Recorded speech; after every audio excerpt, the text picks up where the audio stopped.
સુરત શહેરના પાંડેસરામાં ધોરણ 9ની વિદ્યાર્થીને ઝાડી ઝાખરામાં લઈ જઈ પરિચિત યુવકે આચર્યું દુષ્કર્મ. પાંડેસરા પોલીસે આરોપી હિમાંશુ યાદવની કરી ધરપકડ.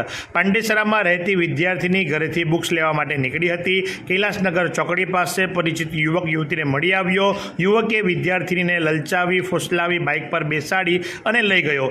યુવકે વિદ્યાર્થીને ઝાડી ઝાખરામાં દુષ્કર્મ આચર્યું. વિદ્યાર્થીને ગુપ્ત ભાગે લોહી નીકળવા લાગતા હિમાંશુ ગભરાયો અને કૈલાસ ચોકડી પાસે મૂકી પલાયન થઈ ગયો. વિદ્યાર્થીની ઘરે પહોંચી પરિવારે લોહીથી લથપથ કપડાં જોઈ ચોંકી ઉઠ્યા. વિદ્યાર્થીની ખોટું બોલી અને કહ્યું કે માસિક આવ્યું છે, પણ પરિવાર જ્યારે એને હોસ્પિટલ સારવાર માટે લઈ ગયું તો ત્યાં હાજર ડૉક્ટરે ભાંડો ફોડ્યો અને વિદ્યાર્થીની સાથે દુષ્કર્મ થયું હોવાનું સામે આવ્યું. પરિવાર તાત્કાલિક અસરથી એક્શનમાં આવ્યો. પાંડેસરા પોલીસનો સંપર્ક કર્યો. પોલીસે ફરિયાદ નોંધી અને ગણતરીના કલાકોની અંદર પાડોશમાં જ રહેતા આરોપી હિમાંશુ યાદવની ધરપકડ પણ કરી લીધી છે.